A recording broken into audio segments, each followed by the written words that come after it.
It's episode 43. Katrin Villemar-Oetzing is an expert at Facebook marketing, working on it for over 10 years both in media and creative agencies. During that time, she has acquired a ton of knowledge and experience, and she's willing to share it with you. From retargeting to utilising exclusions, lookalike audiences to video views, Katrin knows her stuff. We're going to look at campaign planning, the structure, and how to analyse. Please enjoy the episode. Thanks for being a fab listener, and support me by subscribing and telling your friends. Welcome to the Johnny Ross audio experience. I'm Johnny Ross, founder and digital marketing strategist of Fleek Marketing. Each podcast I'll be bringing you an expert to inspire you, to give you some great business growth takeaways, and to get you thinking about marketing and the bigger picture of how businesses can improve, adapt and grow. I look forward to sharing this with you on each podcast, so here we go.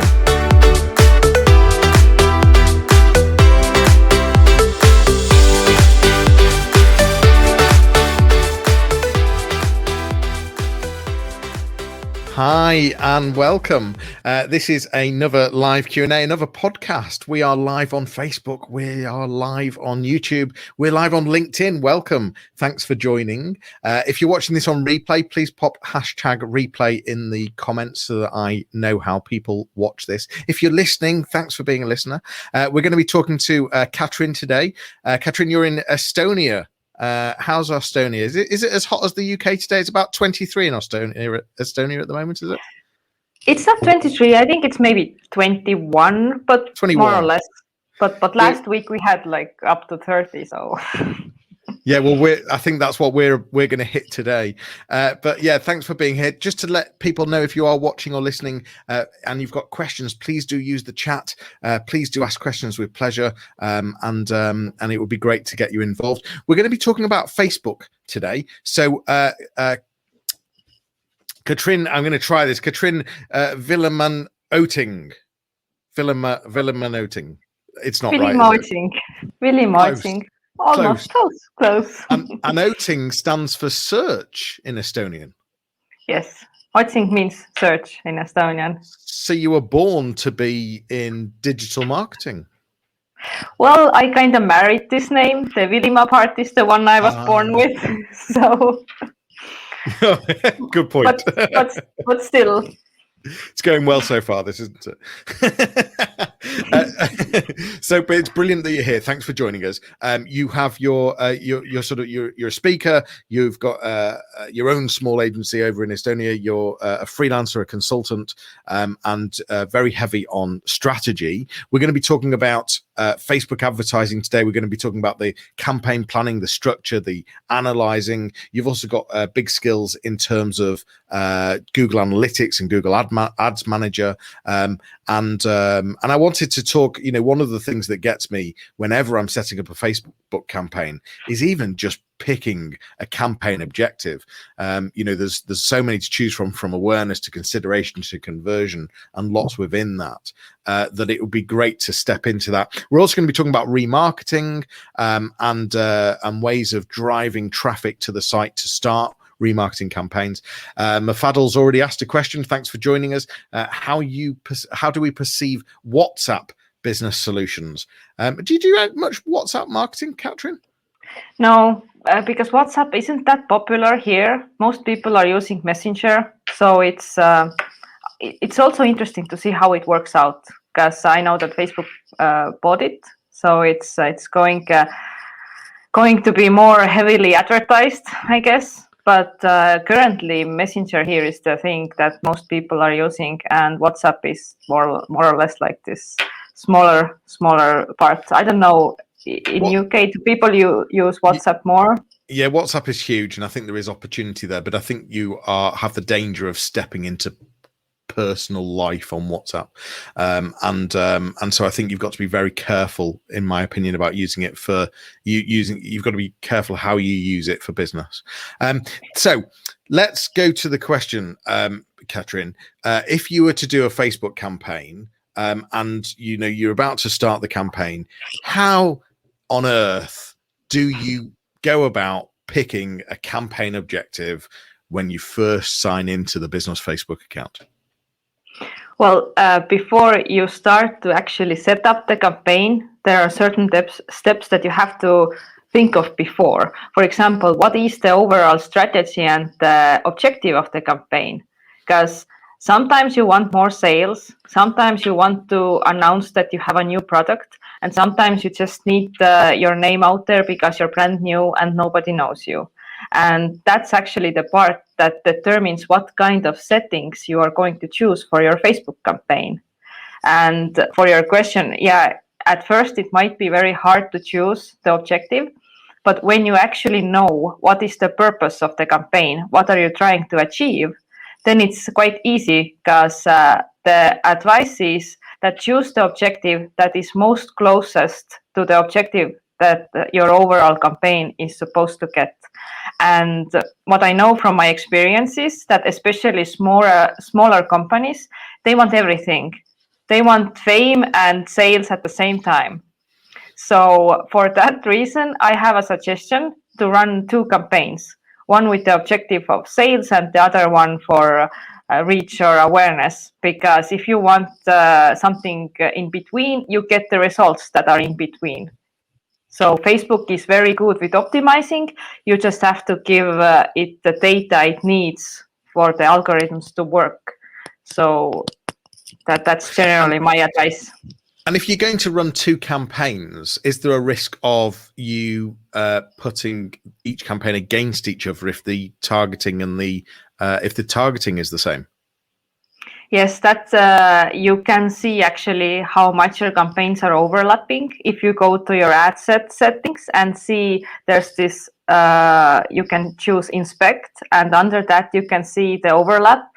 And if it's quite big, then yeah, your campaigns are kind of crashing into each other. But you can manage it by doing different targeting strategies. And also what I do is I use exclusions.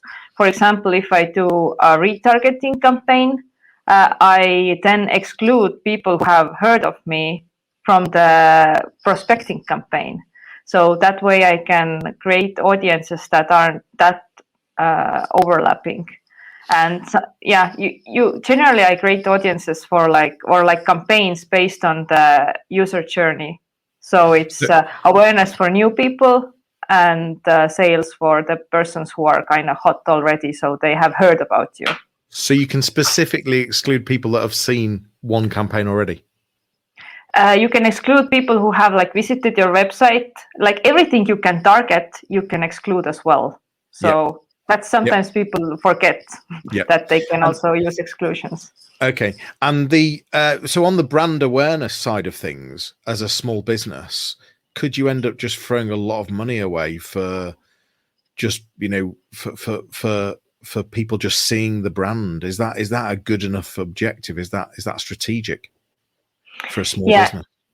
If your budgets are quite low or the audience that you're trying to target is bigger, then getting awareness in this audience can be quite costly. So therefore, it helps if you will narrow your audience, or you will think of ways how to get in front of people cheaper. For example, using video views. You don't need traffic like. Yeah, we were talking about this in the green room. Talk to me about video views. Tell me more about this and how and your strategy of using videos in adverts. Well, how I have used videos in terms of getting attention is that if you have created a video that is explaining your brand or the product that you're offering, and it's done well, people will actually watch it. And buying video views from Facebook is a lot cheaper than buying clicks to your website. And if you are just buying video views, it might be not so smart. But if you actually create an audience out of people who have watched your video, you can retarget them. You can remind them that, hey, this product is still here. And you can add an offer and a call to action to it. Because the purpose of the video is generally building trust about your company and maybe explaining what's the product about. But the people are usually not buying when they first find out about something.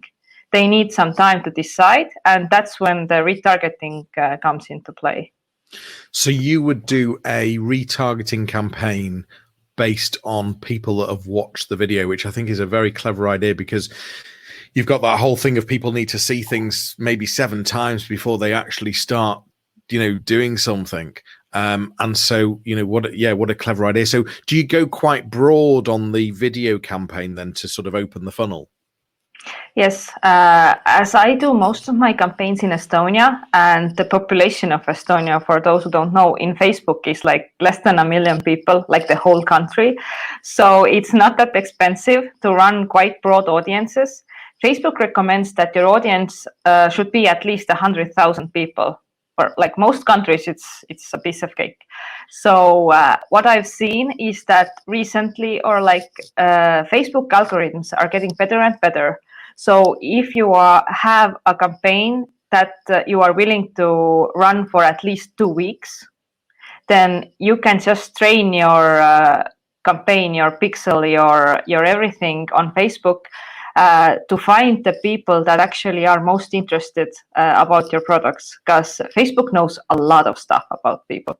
So if you are not that keen on finding the best keywords or targeting, then you can just target based on location or age, or like are they male or female.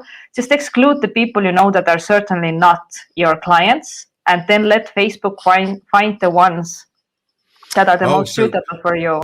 Oh, so what you're saying, right? Okay, so what you're saying is just do it on some really basic demographics, and from the content of the advert and from the knowing the page it's attached to, Facebook will actually then decide who best to show it to. Yes, and it's the algorithm is learning from your own data.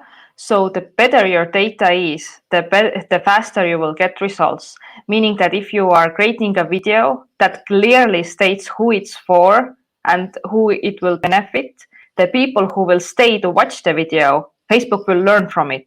They will profile the people who are looking at your videos. They will profile the people who are clicking at your ads, and they will find similar people. And that's why I also use a lot of lookalike audiences, because they work better than the general keyword based or like interest based targeting, especially when you have your current customers and you can upload a list of emails or phone numbers, and creating a lookalike out of those has worked really good for me. And the only thing to think about is really the quality of the data, because I have an example, like when a person used lookalike audiences and thought that this is crap, it's not working. But she made a lookalike out of her Facebook page fans.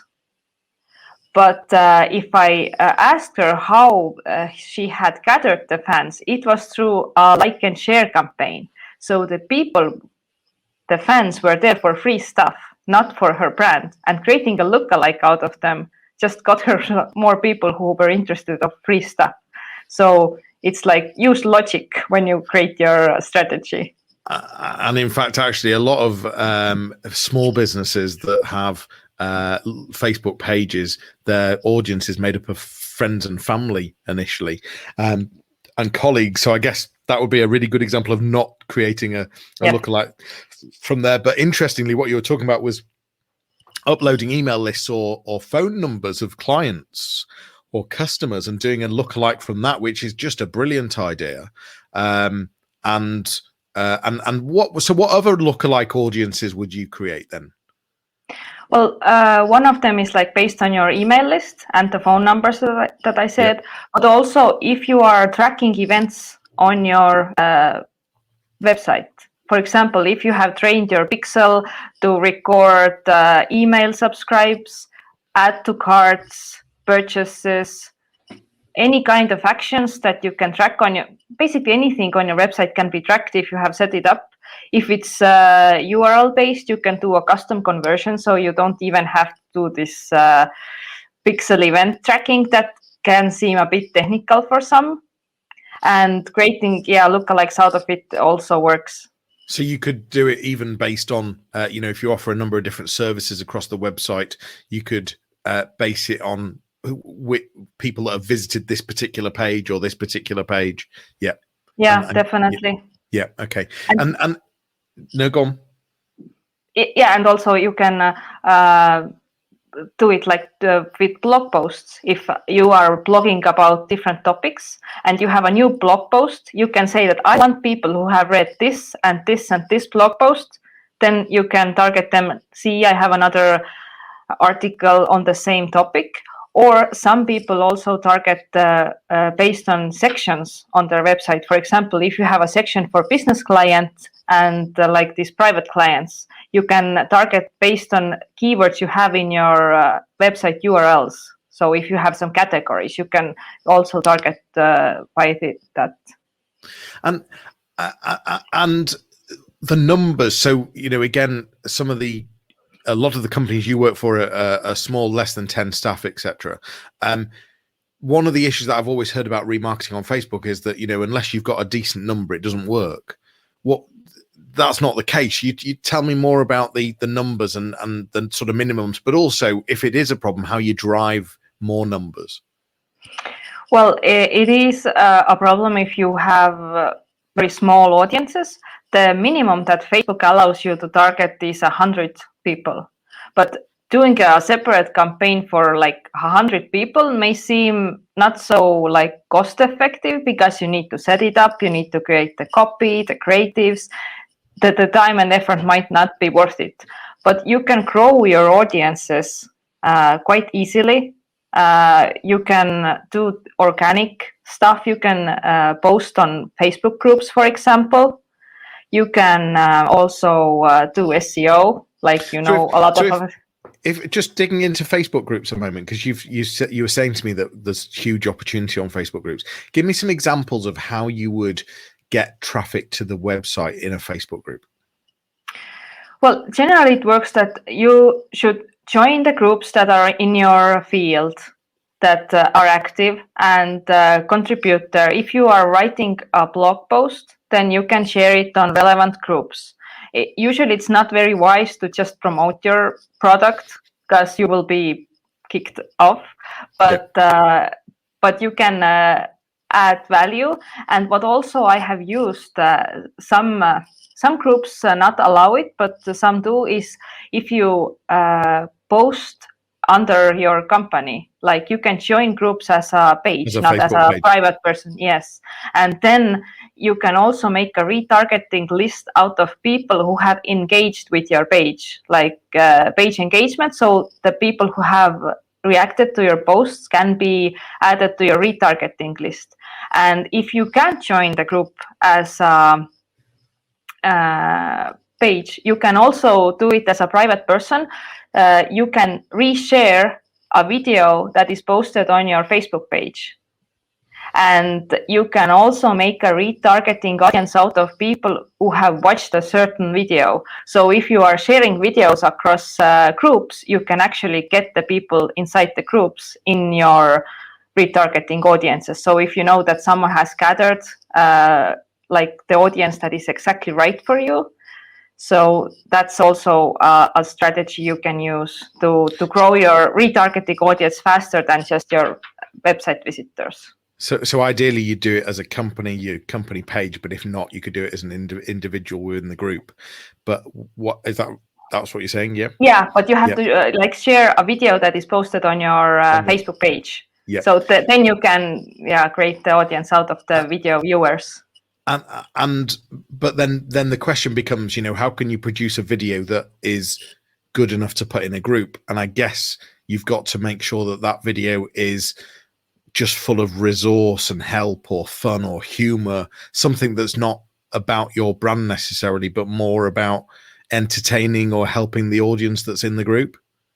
Yeah, edutainment, like entertainment and education together are like both of the two topics that are trending or like that get most results. And what I've also done is that if it's, for example, in marketing, people like to see case studies. And if you share a case study in form of a video, you can also get and videos are also like smaller, like in Canva, you can create a video that is maybe just 2 slides just changing, but it counts as a video. Right. For Interesting. Facebook, yeah. Interesting. My concern though was, take a case study, for example. The majority of groups I can think of would not let you post a case study because, it's just trying to sell services really. So for me, I'm not sure what your experience is, but for me, I think it's got to be, quite far from the business and really sort of helpful, resourceful, funny. Yeah, it depends. The case study can be like, see how I got results and how I did it. And it might be found useful, but you definitely have to see what are the rules of the Depends group on owner. the group. Yeah. Depends on the group. Okay, so we talked about Facebook groups, but also specifically video views to build remarketing lists. You went on to talk about organic SEO. What other ways would there be to build to get more traffic to remarket to? Well, what we're doing right now, live videos also get a lot of reach on Facebook, on LinkedIn. It seems that there's a war between social media channels. Like everybody are pushing their own live videos. So if you have a choice between just posting a regular post versus doing a live video, then definitely try the live video and add your links to it. And like I said, you can retarget video views as well. They don't have to click, they just have to watch it. To have watched the video. Yeah. And if you haven't created retargeting video lists based on videos, there's like a wide choice. You can target people as little as who have just seen 3 seconds of it, or you can target people who have seen 95% of it. So what I listened one lecture from Frank Kern, and he is doing this strategy. He is posting long videos, maybe 30 or 60 minutes, and he's retargeting people who have committed, who have actually watched like 30 minutes or so. So he knows that this is a really hot audience that you can sell to. Really interesting. And just talking about e-commerce, you talked about in the green room, we were talking about dynamic retargeting. So that's based on a product page that someone's been on, and then showing that specific product to the person again on Facebook. Talk to me more about that. Yeah, this works really well for e-commerce stores. Generally, you can upload your product catalog to Facebook, and you can connect it with your Facebook pixel so that if people are watching different products on your website, you can retarget them based on what they have watched. I'm pretty sure everyone here has at least one pair of shoes or something that has like tracked them through Facebook and reminded that you have to buy it. So it's a great way to personalize ads. The effort is small when you have actually set it up. The dynamic retargeting is just a couple of clicks on Ads Manager, but for it to work, you just need the initial effort to set up the catalog, set up your pixel to actually like record the information about the products. But the good news is that if you have like a platform like for WooCommerce and Shopify, they have like automated solutions for it. So you don't actually need a developer to set it up. You just need a couple of days maybe to get yourself like into YouTube and look some tutorials. Yeah. I think that about perhaps 70% of your audience or clients are e-commerce, and a lower percentage are B2B service industry. For me, it's the other way around. It's more difficult. Do you agree it's more difficult to sell services on Facebook? Should there be a different strategy? How do you go about that? Well, services are quite often based on trust, so they are.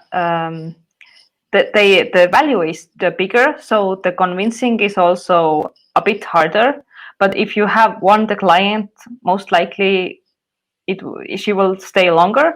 But for services, you need to like explain more what are you actually offering, what are the values, because it's hard to show your service on a picture. Like it's much easier when it's like a product and someone sees it on the picture, she likes it and she buys it. But if it's a service, you need to explain what are your what are you actually offering and how are you better than everyone else. So the sales cycle might be a bit longer, and you have to get more strategical with this retargeting and building trust. So it might be around using a number of different campaigns to take people on a journey. So they've seen something, they've seen a funny video, perhaps you then remarket them to give them to build a bit more trust. You then remarket them to do some education. You then remarket them to hopefully go ahead. Is that the sort of process we're talking? Yeah, exactly. It's how it's done. The best way is that just take maybe 3 up to 5 your best clients who are using your services and ask them how they found you, what are the pros and cons using you, and then you can get some data points, like how are people actually deciding on the services, and then you can like reverse engineer it in your marketing. Like they want to know that they have the problem, then they want to know how you can offer a unique solution, case studies. How can you like be in the right time with the right message for the right person, and then close the deal? Because usually you don't decide on choosing a service in one day. You have to think of like longer perspectives. Yeah. Okay, good. Sorry, I thought you were still talking. So we've talked about the campaign setup, and we've to some extent talked about the structure. But in terms of the structure of the campaign, are there any key points that you would suggest we should consider when we're building any campaign on Facebook? Well, yeah, the way that Facebook works, like I said, that their algorithms are getting better. It's more useful to run campaigns for longer and have less campaigns in your account. Try to mix them together as much as possible, so that if you get results, they are in the same ad set. Because the way Facebook optimizes is usually on the level of the ad set, meaning that the targeting. And if you are tracking sales or something, then the more data points you have in one ad set, for example, you get a lot of purchases, then the better the pixel data gets, and you can get more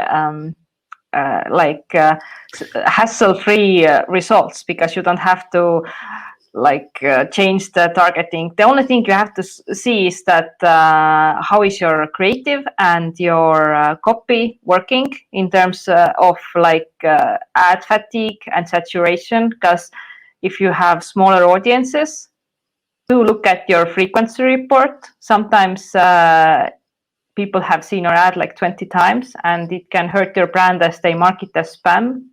So yeah, I advise to look at frequency, and also first time impression share. That can also be found on the inspect side from your ad set, and then you can see how many people are seeing your ad for the first time and how many are like second, third, and that way you can see if it's time to change the ad creative. And you talked about the data points and conversions. If you've got a B2B site or a service site, that conversion could simply be that they've visited the page, or it could be that they've clicked a link on the page, or it doesn't have to be a purchase, does it? No, it can be anything that's done on your site. I've even tracked clicks on telephone numbers and clicks on email numbers, because if you're using Google Tag Manager, you can easily set up anything that can be clicked on your website, or any website visited, video views, even time spent on your website. You can even make a conversion out of. So what you're suggesting is basically we need to demonstrate. So actually, what I'm hearing here, interesting, is that if we can demonstrate to Facebook that we're getting lots of conversions, then Facebook's going to want to show our ad more because it's delivering what we want it to deliver. But am I hearing that you could sort of trick it in a way by setting up conversions that are quite easy to achieve, as in, maybe they've been on the site for 5 seconds, that builds the conversion number that then helps the other ads in the ad set. Is that right? Yes, definitely. It's better to use the actual conversion as the conversion, because then Facebook has more accurate data and profiles of the people who are actually completing purchases. But Fair for point. smaller companies, it's quite hard, because the suggestion by Facebook is that you get 50 conversions per week from one ad set, and that's quite a lot for a small company. It doesn't mean that it doesn't work with smaller data sets, but this is what Facebook recommends. And for smaller e-commerce stores, for example, I have optimized for add to carts instead of purchases, because there's more of it. And then my job is to see that people will not abandon carts. You can also run a campaign or like a creative for people who have actually added something to cart but did not purchase. Some even add a coupon for a discount just to save the sales that were abandoned. So it's I see that the machine learning algorithms and Facebook is getting better. So your job is to have very good ad copy, very good creative, and very good information about what you actually want to achieve. Usually you do not want to get clicks on your website. You want to get purchases, email signups, and other things on your website. So it's quite crucial to set up conversion tracking if you want to get results from Facebook ads. And you said that it's around having, so the structure is not having lots of campaigns, but having multiple ads in an ad set. Yeah, you can. I usually try to set up campaigns in a way that you can't have 2 objectives in one campaign. So usually when you want to test out, for example, video views and conversions, then they have to be in separate campaigns. And under campaigns, you can test different targetings. So the structure would be that objectives are in campaigns, targeting data is under ad sets, and creatives are under ads. And in that way, you can mix and match and try to see what works. And the time-consuming part of ad management is actually to set up the tests and just think of the targetings and the ad copies to test, and depending on your budget, then it's like how fast can you move forward. It's a mistake I've seen is that advertisers who have small budgets, they try to test what works the best.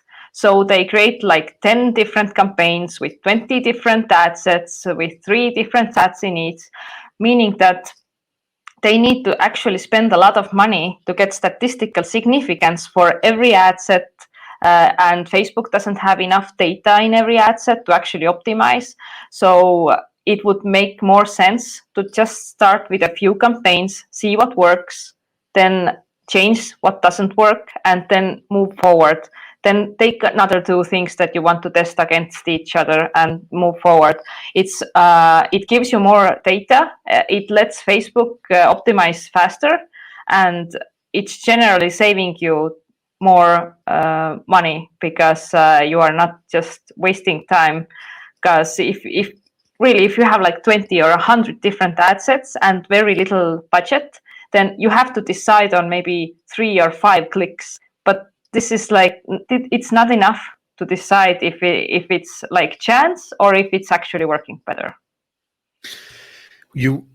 One of the key things is also about, as you've said, about the analyzing, and any top tips on connecting and integrating with analytics or What are the things that you need to definitely be looking for? What are the metrics? So you mentioned in Facebook, for example, to be looking at first impression share. You mentioned to be looking at frequency. What are the some of the key things to further analyze in things like Google Analytics and other tools? Well, the first step to actually analyze anything on Google Analytics, you need to use UTM tags, like URL parameters. And that's also something I've seen that some advertisers are not using. So therefore, it's quite impossible for them to analyze the data on Google Analytics. They just see general referral data from Facebook, but they don't know which ad creative it was, or which campaign, or which targeting.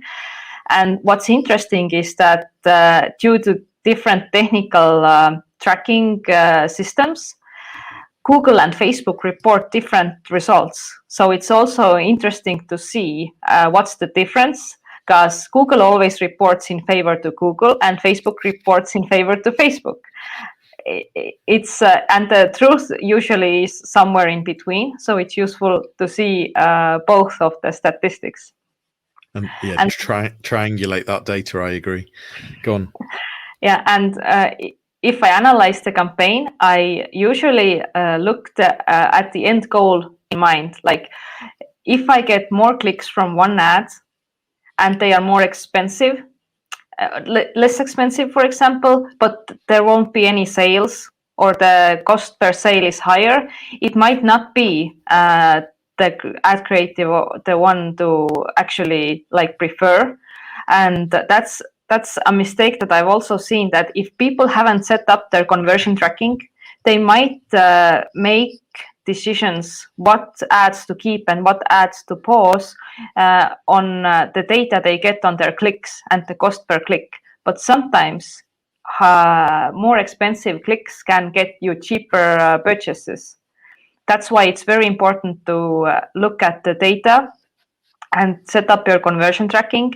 And if I analyze and optimize campaigns, what I also look for is where are the holes in the strategy, where are people dropping off. For example, if the CTR is very low, it means that the creative is not speaking to the audience really well. They are not interested in it because they are not clicking on it. Therefore, I know that I have to change the creative. If the conversion rate is low, I can see that people are clicking, I get the people on the website, but they are not buying, then I know that the problem is on the landing page. Maybe the offer is not good enough, maybe it's slow on mobiles. So you can also look up reports on your Google Analytics by device and see if your conversion rate on desktops is much higher than it's on mobiles. Then maybe you need to work on your mobile friendliness of the site. And I have actually turned off mobile ads for people who have really slow websites, just because they need sales on desktop. Well, and yeah. Well, you've introduced a question that I was going to ask you, which was around mobile. Of course, with Apple and the iPhone are really sort of pushing Facebook away. Has that changed your strategy in any way at all? Well, it's quite new, so it hasn't fundamentally changed anything. But what I've seen is that the possibility to get conversion data to Facebook is now lower, because a lot of people are opting out, meaning that even if you get sales from Facebook, Facebook won't have the data points. So it's harder to get this 50 conversions per week. They have a calculated way to tell you that you get enough conversions, but it's not that precise anymore. And therefore, I have started to test and use objectives that are inside Facebook more. For example, if I want to get email signups, I might not send them to a landing page to sign up. I might use lead ads. And also you can create retargeting lists from people who have submitted your lead, lookalikes from it, and also people who have looked at your lead ads and didn't submit. So you can use those in Facebook targeting methods to grow your audiences. But then again, still, I advise to another point is that don't be too dependent on Facebook. If you build everything in your marketing around Facebook and you get shut down by any reason, then it's bad for your business.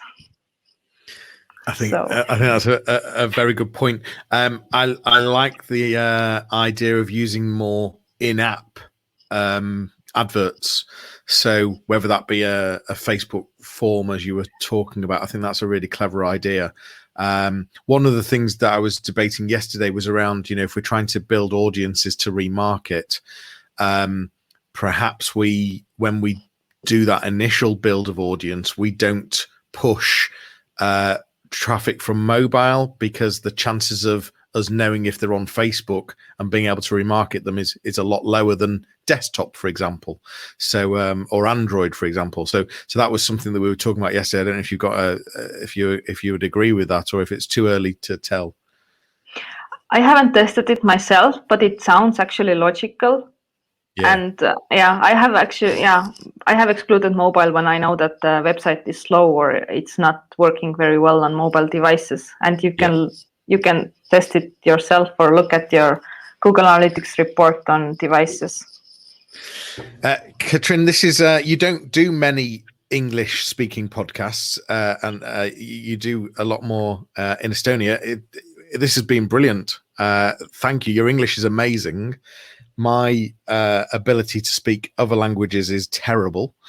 So thank you for having immaculate English.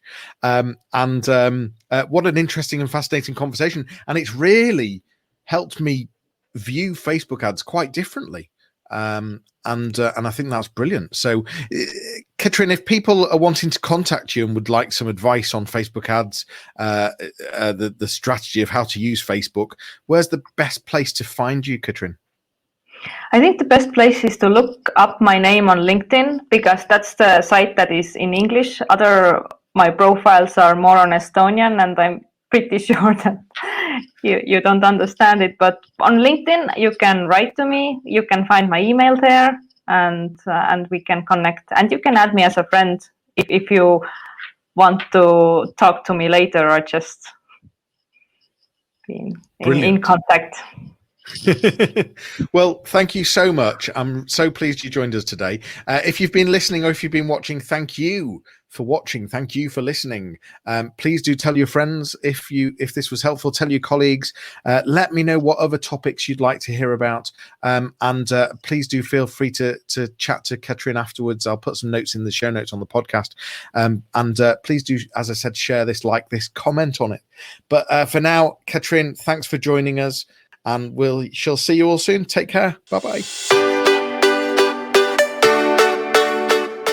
You've been listening to the Johnny Ross audio experience.